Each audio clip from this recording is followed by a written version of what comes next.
और जो मन एक क्षण हटा है वो 10 क्षण भी हट सकता है। 10 क्षण हटा है तो 10,000 क्षण, तो घंटे, तो फिर सप्ताह, फिर महीना, किंतु पकड़ना पड़ेगा क्षण में। साधना प्रारंभ होती क्षण से। तो क्षणात विद्या कणात धनम, जो भी विद्या प्राप्त होगी एक क्षण से प्राप्त होगी। एक क्षण में, थोड़ी देर में, 1 मिनट में आपने गीता के एक श्लोक का एक शब्द पढ़ लिया। कुछ बड़ी बात मैं आपसे नहीं कहता हूँ। आपने गीता के 15वें अध्याय को खोल के अपने पास रखा, नियत मानसः पढ़ लिया आपने एक क्षण में। अब एक क्षण में नियत मानसः पढ़ लिया, दूसरे क्षण उस नियत मानसः होने का प्रयत्न करें, तो साधना शुरू हो गई। कि नियत मानसः पढ़ने में जितना समय लगा उतना ही समय नियत मानसः करने में भी लगेगा। तो नियत मानसः संयत मन संयम करना चाहिए। ये इच्छा हुई, जान गई इच्छा तो करो तो करें। अच्छा, मन का संयम इस समय करें, क्या करें?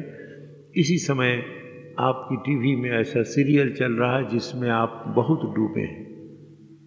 मैं ये नहीं कहता कि टीवी बंद करके, आंख बंद करके आप ध्यान में बैठ जाइए, यह असंभव बात है। ना आप कर सकते ना मैं कर सकता हूं। अरे बाबा, आधे मिनट के लिए आंख बंद नहीं कर सकते। टीवी चलती रहे, आंख तो बंद कर सकते हैं आधे मिनट के लिए, एकदम आधे मिनट की। अच्छा, मुझे मन को संयत करना चाहिए, आधे मिनट तो नहीं देखा मैंने। प्रारंभ करने के लिए इतना ही बहुत है। फिर धीरे धीरे उसी टीवी सीरीज में निरंतर अगर आप लगे रहेंगे, देखेंगे कि टीवी चल रही हो, 3 मिनट आपका मन की आंखें बंद है, आपकी भीतर की टीवी शुरू हो जाएगी। प्रभु की कृपा होगी तो कैसा दिन आएगा, सारे संसार के जितने अभद्र अश्लील चैनल आपके चारों तरफ चलते रहें, आंखें खुली भी रहें तो भीतर का चैनल चलने लगेगा और आपको पता नहीं लगेगा। पर इसका प्रारंभ क्षण से होगा। क्षण को छोड़कर कि टीवी समाप्त करके टीवी बंद और हमारा भीतर का टीवी चालू, ऐसे अगर महायोगी आप हों तो फिर ठीक अलग बात है, तो प्रणम्य है। पर अगर ऐसा नहीं है तो वहीं से शुरू करें कि एक क्षण तो करें। 8 बजे आपका सीरीज शुरू होता है, 8:02 में शुरू ऑन किया टीवी तो क्या बिगड़ जाएगा? 8:05 में टीवी ऑन किया तो कौन सा प्रलय आ जाएगा? जितने मुखड़े, जितने नाच, जितने तमाशे, जितने अंग देखते हो वही तो देखना है। 1 घंटे की सीरीज में जो बात दिखती वो एक क्षण में वही दिखने वाला है, उसको 200 बार दिखाएंगे तो 200 बार देखते रहो और फिर उसके परिणाम के लिए तैयार रहो। तो साधना का सूत्र ये है कि नियत मानस होने के लिए क्षण क्षण सावधान होना पड़ेगा और फिर सदा युंजन, सदा मन को उसमें लगाने के लिए हर क्षण सावधान रहना पड़ेगा। और प्रभु की कृपा से किसी क्षण में आनंद आ गया कि वाह, 2 मिनट भगवान का चिंतन करने में कितना अच्छा लगा, तो फिर कुछ करना नहीं पड़ेगा, अपने आप उसमें रुचि होने लगेगी। इसलिए भगवान कहते हैं युंजन एवं सदा आत्मानम योगी नियत नियत मानस योगी एवं, इस प्रकार मन को संयत करके और 14वें श्लोक में जो बात बता गई वो सब करके सदा आत्मानम युंजन, आत्मा में मन को लगाए। मत संस्थाम निर्वाण परमाम शांतिम अधिगच्छति। कहाँ जाएगा? यदि इस प्रकार तूने क्षण क्षण में मन को ईश्वर में लगाया, दूसरे चिंतन नहीं किया, संयत मन हो गया, तो मत संस्थाम, भगवान में रहने वाली शांति, परमात्मा में रहने वाली शांति, परमात्मा से भिन्न जहाँ भी शांति है, शांति का आभास है जो आज न कल नष्ट हो जाएगा और अशांति प्रकट हो जाएगी। संसार में अशांति शांति के वेश में आती है। संसार में पाप पुण्य का वेश धारण करके आता है। संसार के जितने रूप, जितने पाप हैं, सब शूर्पणखा है, जो बहुत सुंदर रूप धारण करके भगवान तक को लुभाने का प्रयत्न करते हैं। पर भगवान की कृपा हो तो लक्ष्मण उसका नाक और कान काट देते, उसकी कुरूपता प्रकट कर देते। ये लक्ष्मण हमारा मन है, ये वैराग्य है, नियत मानस योगी है, जो शूर्पणखा की सुंदरता की ऊपर की झलक से मोहित नहीं होता, देख लेता है कि ये तो कितनी कुरूप है, इसका मुखौटा एक बार हटाओ, एक बार इसके नाक और कान काटो, फिर देखो क्या सौंदर्य है। तो उसी प्रकार ये कहाँ है, मत संस्थाम, संसार में संसार से मिलने वाली शांति हमेशा क्षणिक होगी, कभी स्थायी शांति नहीं मिल सकती। इसलिए भगवान कहते हैं मत संस्थाम निर्वाण परमाम शांतिम अधिगच्छति। हे अर्जुन, मुझ में रहने वाली जो शांति वो शाश्वत, इसलिए कि भगवान शाश्वत है, भगवान अनादि है, भगवान अनंत है। उस अनादि और अनंत भगवान में अनादि अनंत शांति है। उस अनादि अनंत शांति से यदि हम अपने आप को जोड़ सकें, अर्थात अपने मन को इस अनादि अनंत शांति के आश्रय से जोड़ सके, तो हमारे जीवन में भी अनादि अनंत शांति आ जाएगी। इसको बार बार मन को समझाना पड़ेगा, बताना पड़ेगा।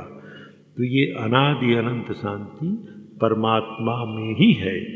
यहाँ बुद्धि का, विचार का और सत्संग का आश्रय लेना पड़ेगा। आज हमारा मन हमको कहता है रसगुल्ले में शांति है, हमको कहता है स्पर्श सुख में शांति, हमको कहता है सत्ता में शांति है।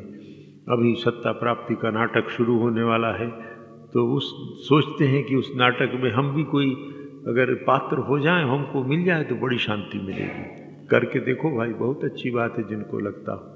पर भगवान कहते हैं मत संस्थाम, मुझ में रहने वाली शांति ही परम शांति है। तो मन को बार बार समझाना पड़ेगा कि संसार से मिलने वाली शांति क्षणिक है, और क्षणिक शांति का परिणाम अशांति बहुत लंबा है। मिलने वाली शांति तो थोड़ी है, पर उसके बाद जो अशांति होती है वो बहुत लंबी चलती है। तो इसलिए भगवान की जो परम शांति है वो अनादि अनंत शांति है, उसकी प्राप्ति से ही हो सकता है। तो क्या करना चाहिए? सदैव सदैव उस शांति का चिंतन कि यदि भगवान में मन लग गया तो मुझे स्थायी शांति मिलेगी। और निर्वाण परमाम, निर्वाण कहते हैं सब कुछ, जैसे दीप बुझ जाता है तो उसको निर्वाण कहते हैं। जब हमारी सारी वासनाएं शांत हो जाएंगी, किसी भी प्रकार की वासना हमारे अंतःकरण में नहीं रहेगी, तो हमारा अंतःकरण पूर्ण पवित्र हो जाएगा। और ऐसे पवित्र अंतःकरण में ही परमात्मा प्रकट होते हैं। पवित्र भगवान श्री रामकृष्ण देव कहते हैं शुद्ध आत्मा और शुद्ध मन एक ही चीज़ है। तो निरंतर अपने मन को शुद्ध करने के प्रयत्न में यदि हम लगे रहेंगे तो निर्वाण परमाम, परमानंद की यही ब्रह्म है, यही परमात्मा है, यही पराभक्ति है, ऐसा बार बार विचार करके शांतिम अधिगच्छति, गच्छति माने जाना, अधि माने अंदर। तो इस शांति के भीतर प्रकट हो, प्रवेश कर जाएगा। बाहर भीतर ऊपर नीचे उत्तर दक्षिण पूरब पश्चिम शांतिमय हो जाएगा। जिस प्रकार एक बूंद समुद्र में जाकर मिलती है तो समुद्रमय हो जाती है, उसी प्रकार संयत चित्त योगी या साधक जब भगवान में प्रविष्ट होगा, इस प्रकार की परम शांति में उसका मन स्थिर हो जाएगा, तो उसके अंदर प्रविष्ट हो जाएगा। फिर उसके जीवन में और कोई विकल्प नहीं रहेगा। संसार भी उसके लिए सुख का सागर हो जाएगा और परमार्थ भी उसके लिए सुख का सागर हो जाएगा।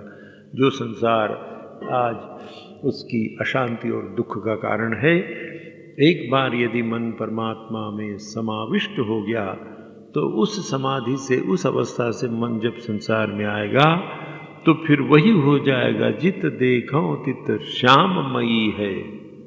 श्याम पुतरिया पलट गई है, आँख की पुतलियाँ पलट गई हैं, केवल श्याम दिखता है। फिर ईशावास्यम इदम सर्वम दिखने लगेगा। संसार में भी अशांति नहीं, परमार्थ में भी केवल शांतिमय जीवन हो जाएगा, ऐसा भगवान आश्वासन देते हैं अधिगच्छति कहकर कि तू शांतिमय हो जाएगा। ऐसा कब होगा, ये सारे उन्होंने बताए। इसके बाद भगवान अब हमको उसका बड़ा अमोघ उपाय बता रहे हैं। 16, 17 और 18वें श्लोक में भगवान साधना की प्रक्रिया बता रहे हैं। ये प्रक्रिया भी बड़ी उपयोगी है और अत्यंत व्यवहारिक है। जिसको जब हम पढ़ें, अभी तो थोड़ी तत्व की बात अपन ने की, कैसे संयत मानस होंगे, क्या होंगे। अब भगवान उसका उपाय बता रहे हैं कि हे अर्जुन सुन, न अत्यश्नस्तु योगोस्ति न चैकांतम अनश्नतः न चाति स्वप्नशीलस्य जागृतो नैव चार्जुन। हे अर्जुन, न अति अश्नतः तु योगः अस्ति न च एकांतम अनश्नतः न च अति स्वप्नशीलस्य जागृतः न एव च अर्जुन। हे अर्जुन, जो बहुत अधिक भोजन करता है वो कभी योगी नहीं हो सकता। जो बहुत कम भोजन करता है, बिल्कुल नहीं खा रहा, मतलब ये नहीं कि उपवास करके मर जाता है, बहुत कम भोजन करता है, उससे भी योग नहीं हो सकता। जो बहुत अधिक सोता है उसके जीवन में भी योग नहीं हो सकता। जो बहुत अधिक जागता है उसके जीवन में भी योग नहीं हो सकता। जीवन की साधना का महान रहस्य ही संसार में सुखी रहना हो तो, और परमार्थ की तो अमोघ शर्त है, इसके बिना परमार्थ हो ही नहीं सकता है। एक शब्द में अगर इसको कहना हो इस श्लोक का अर्थ, तो सम्यक जीवन, बैलेंस्ड लाइफ, संतुलित जीवन। योग की परम शर्त है संतुलित जीवन। अर्जुन, योगः न तु अति अश्नतः च। हे अर्जुन, जो अधिक भोजन करता है उससे ये योग नहीं हो सकता। योग तो दूर की बात है, अधिक भोजन करने वाले से भोग भी नहीं हो सकता। अधिक भोजन करने से शरीर जब तक थोड़ा पच के भोग करने की भी क्षमता ना आ जाए तब तक नहीं हो सकता है। तो ये रहस्य क्या है इसका? रहस्य ये है कि मनुष्य की देह पशु के समान व्यवहार करने के लिए नहीं बनाई गई है। जो पशु विज्ञानी हैं वो बताते हैं कि हाथी, जंगल में रहने वाला हाथी विशेषकर 300 किलो रोज खाता है और 18 घंटे खाता रहता है। तो 18 घंटे नहीं तो ऐसे नर पशु तो मिल ही जाएंगे जो 8 घंटे खाते कुछ काम नहीं। तो भोजन हम जब करते हैं तो क्या होता है, शारीरिक दृष्टि से देखें, मेरी डॉक्टर बेटियां यहाँ बैठी इसलिए डॉक्टरी उदाहरण याद आ रहा है कि जब हम भोजन करते हैं तो हमारे जो पाचन यंत्र है, उस पाचन यंत्र को सक्रिय करने के लिए शरीर का अधिकांश रक्त वहाँ जाता है और उसको वो सक्रिय करता है। तो मस्तिष्क में थोड़ा कम जाता है जितना आवश्यक, इसीलिए खाने के बाद नींद लगती है। तो अधिक भोजन करने से हमारा सारा मन भी पेट में जाता है। अधिक खाने लगता है, अरे भाई बहुत खा लिया, जब देखो तो मन वहीं लगा है, चेतना वहीं है। और अधिक खाने के दुष्परिणाम बताने की आवश्यकता नहीं, बहुत हम अच्छी तरह जानते हैं। पेटूपन और सुखी जीवन असंभव सी बात है। संसार का सुख भी पेटू आदमी को सिर्फ भोजन का सुख छोड़ के और भोजन के कारण थोड़ी निद्रा का, आलस्य का सुख छोड़ और कोई सुख नहीं मिलता। फिर अधिक भोजन करने से शरीर अस्वस्थ हो जाता है। अधिक भोजन करते ही आलस्य, तंद्रा इतनी प्रबल हो जाती है कि योग तो बहुत दूर की बात है, सामान्य काम नहीं कर सकते। पढ़ने वाले लोग जो अच्छा अध्ययन करने जाते, एक दिन भोजन अधिक हो जाए तो मन नहीं लगता पढ़ने में, नींद आने लगती है। और कोई कठिन विषय हो तो नींद की गोली है फिर वो। तो योगी को क्या करना चाहिए? योगी दूर की बात है, सामान्य साधक हम लोग संसार में अगर सुखी रहना चाहें तो संयत अर्थात अनुपात से भोजन करना चाहिए। कितनी हमारी आवश्यकता है ये अलग अलग सबकी हो सकती है। एक व्यक्ति के लिए 4 रोटी अल्प भोजन हो सकता है, दूसरे के लिए अति भोजन हो सकता है, किसी और व्यक्ति के लिए शायद 8 रोटी अल्प भोजन हो, वो अभी 16 रोटी खाता है तो 8 रोटी खाकर रह सकता है। तो अपने को देख लेना पड़ेगा, अपने को देखकर हमारे जीवन की आवश्यकता क्या है। उसकी एक शर्त ये है कि हमें भोजन के संबंध में ये सावधानी रखनी चाहिए कि भोजन पेट के लिए करना चाहिए, जीभ के लिए नहीं। अधिकांश क्षेत्रों में हम जीभ के लिए भोजन करते हैं। पेट तो खाने बैठे उसके 5 मिनट बाद ही भर गया है, पर जब भोजन करके उठते हैं तो 45 मिनट हो चुके होते हैं। बाकी के 40 मिनट में जिह्वा महारानी के कारण जो कुछ मिला हम डालते रहे। कितनी बार बेचारा पेट कह रहा है कि भाई बहुत हो गया, मैं नहीं सह सकता। अरे ठहरो जरा, मुफ्त का माल है, बिल नहीं पटाना पड़ेगा, बोफे है, उड़ाओ। तो जिह्वा के लिए साधक साधिका को कभी भोजन नहीं करना चाहिए, प्रयत्न करना चाहिए। जो भी सुस्वादु वस्तुएं खाएं, कोई मनाही नहीं है, मिठाई खाएं, सब्जी, जो भी आपको पसंद हो वो खाना चाहिए, पर मात्रा निश्चित रखनी चाहिए कि इतनी मात्रा में हम ऐसा सुस्वादु भोजन भी करके हम शरीर से स्वस्थ रह सकते हैं, हमको आलस्य नहीं आता, काम करने में हम बहुत निपुण हैं, क्योंकि शरीर में आलस्य नहीं है। तो संतगण ये बताते हैं, शास्त्र में ये चर्चा है। भगवान शंकराचार्य अपने भाष्य, इस श्लोक के भाष्य में लिखते हैं कि आधा तो भोजन, रोटी सब्जी दाल वगैरह इस सब से पेट भरो, फिर 1/4 पानी और 1/4 श्वास या वायु के आवागमन के लिए रखो। तो हम लोग वायु के आवागमन के लिए तो डॉक्टर बताते हैं लंग्स, फेफड़े हैं, पेट को क्यों खाली रखने की जरूरत है। बहुत अच्छा आर्गुमेंट है, पर भरे पेट में जब सांस लेते हैं तब आप देखिए, और पेट हल्का रहता है तब देखिए कैसा चलता है। तो साधक को यही नियम रखना चाहिए कि हम जिह्वा के लिए भोजन नहीं करेंगे, हम पेट में जितनी आवश्यकता उतना भोजन करेंगे। ऐसा निश्चय जब कर लिया तो संयत और सम्यक भोजन होना चाहिए। भोजन के लिए सामान्यतः एक निश्चित समय रहता है, पर फिर भी ऐसा नियम करना चाहिए, उस निश्चित समय में अगर भूख न लगती हो तो उस दिन भोजन न करने में कोई आपत्ति नहीं है, या और कम कर लें, थोड़ी देर से कर लें। नियत भोजन के समय में हम यंत्र, हमारे यहाँ तो बिल्कुल यांत्रिक है, घंटी वाला कारोबार है आश्रम में। 12 बजा तो भोजन की घंटी बजेगी, तो चलो ठीक है, एक व्यवस्था का पालन करना पड़ता है। पर 12 बजे के पहले किसी भक्त के यहाँ कहीं गए और कई चीज़ें टंकी में डाल लिए हैं, तो 12 बजे घंटी बजी तो फिर उतना ही 2 किलो डालना चाहिए, जरूरी तो नहीं है। तो भोजन के संबंध में ये नियम बना लेना चाहिए कि भूख लगेगी तब खाएंगे, और भोजन करने के बाद शरीर हल्का लगे, आलस्य न रहे, तुरंत काम करने के योग्य हो जाए, और अगर 10-15 मिनट आधे घंटे लेट लें तो उसके बाद एकदम स्वस्थ होकर उठे। पर भोजन करके 1 बजे लेटे दोपहर को और 5 बजे उठे तो अरे क्या बताएं भरत, ऐसा लग रहा है जैसे अभी खा के उठे। तो किसकी कृपा है भाई, तुमको भोजन के 5 घंटे बाद भी अगर ऐसा लग रहा है अभी खा के उठे हैं, तो किसकी कृपा है? दैत्यों की कृपा है, आसुरी प्रवृत्तियों की कृपा है। इसलिए ऐसा भोजन नहीं करना चाहिए, अर्थात भोजन में संयत रखना चाहिए।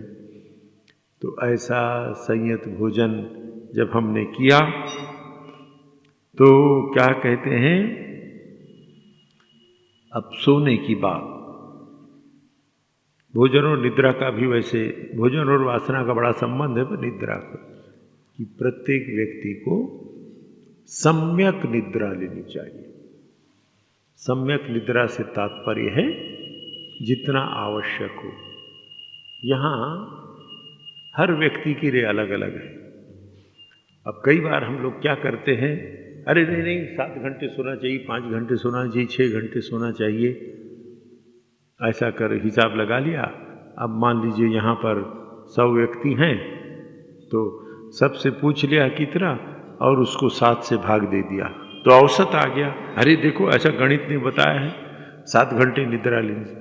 अरे बाबा 7 घंटे निद्रा एक व्यक्ति के लिए हो सकती है, पर दूसरा व्यक्ति है, बुढ़ापा है, उम्र है, ऐसा परिश्रम नहीं है, 5 घंटे नींद उसके लिए बहुत है। तो आप में से प्रत्येक व्यक्ति को ये ठीक करना है कि निद्रा संयत हो।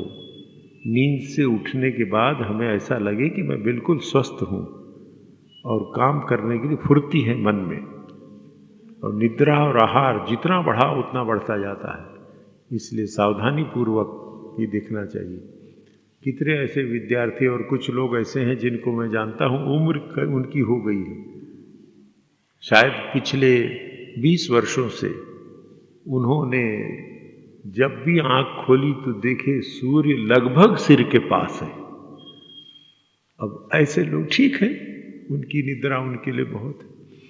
साधक साधिका को या संसार में सुखी जीवन बिताना हो तो सामान्यतः जो निद्रा हमारे लिए आवश्यक है, जिससे हमको अच्छा लगे, तो उतनी निद्रा लेनी चाहिए।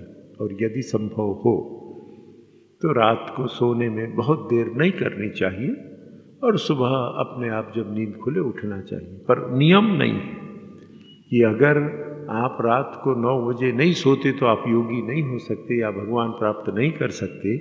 कोई 11 बजे सोता है तो एकदम वो नरक में जाएगा, ये बात नहीं है।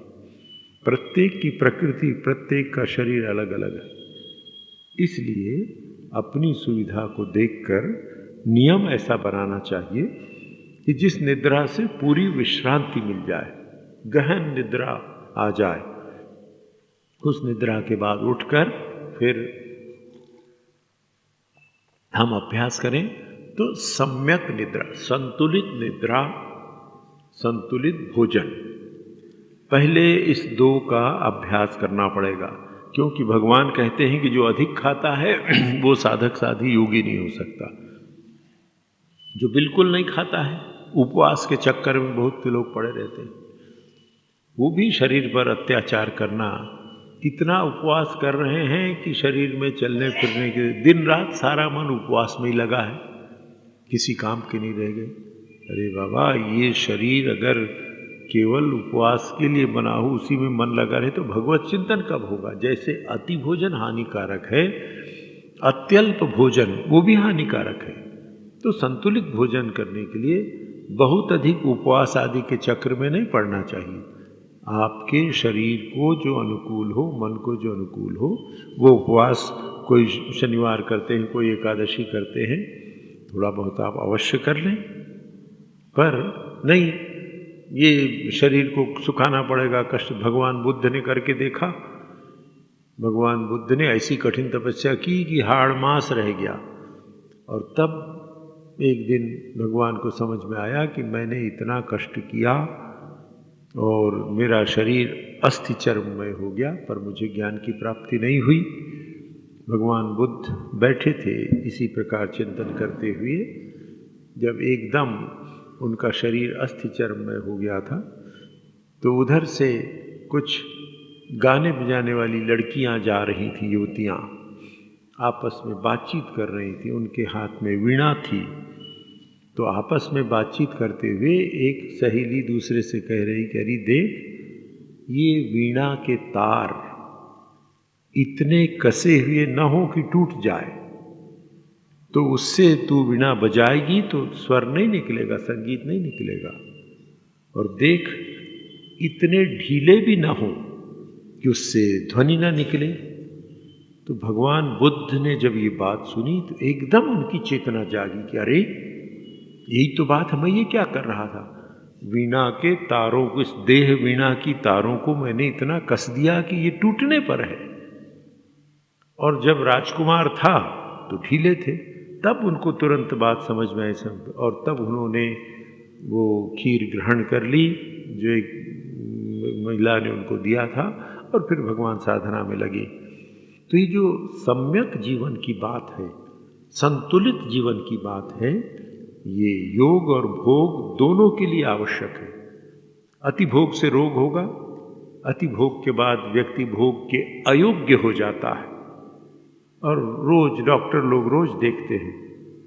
तो संतुलित या सम्यक जीवन योग की प्राप्ति के लिए या साधना के लिए परम आवश्यक है।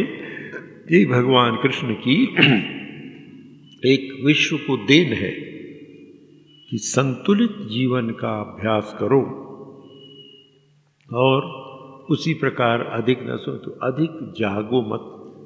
कई लोग निद्रा के शत्रु हो जाते हैं, विशेषकर परीक्षाएं आती हैं तो बच्चों को देखिए, कभी वो कॉफ़ी पी के, चाय पी के, और आजकल कुछ गोलियां वोलियां निकली हैं जिससे नींद भग जाती है, ऐसा सब करके दिन रात परिश्रम करके पढ़ते हैं, और पढ़ के अच्छी तरह पास कर लिया, और परीक्षा पढ़ के पास करके किसी पद पर गए तो वो क्या किया, ये जो घोटाले रोज आप अखबारों में पढ़ते हैं, कितने पढ़े लिखे लोग हैं जो गलत काम ही पढ़े, जीवन में योग नहीं आ सकता, भोग के भी अयोग्य हो जाते हो।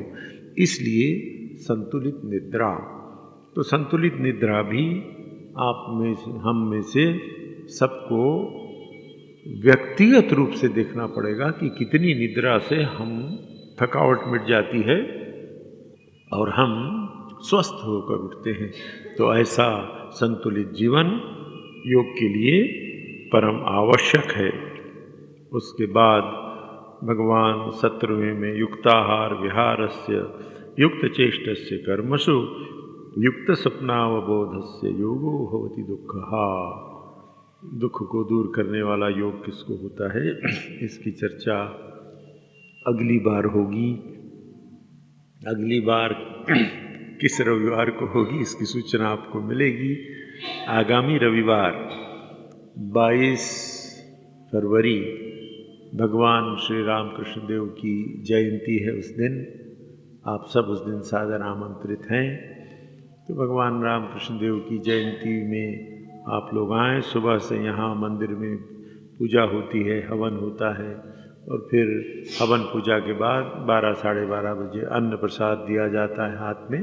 आप लोग सब सादर आमंत्रित आकर अन्न प्रसाद ग्रहण करें। और उस दिन संध्या भी मंदिर में आरती भजन आदि होता है, उसके लिए आप सब सादर आमंत्रित हैं। दूसरे जिस रविवार में मैं आपकी सेवा में उपस्थित रहूँगा, उस समय इस 17वें श्लोक की ओर अपन चर्चा करेंगे, और तब विचार करेंगे कि कैसे हम जीवन में साधना को अपना सकते हैं। आज यहीं समाप्त। ओम शांति शांति शांति। हरि ओम तत्सत्। श्री राम कृष्णार्पणमस्तु।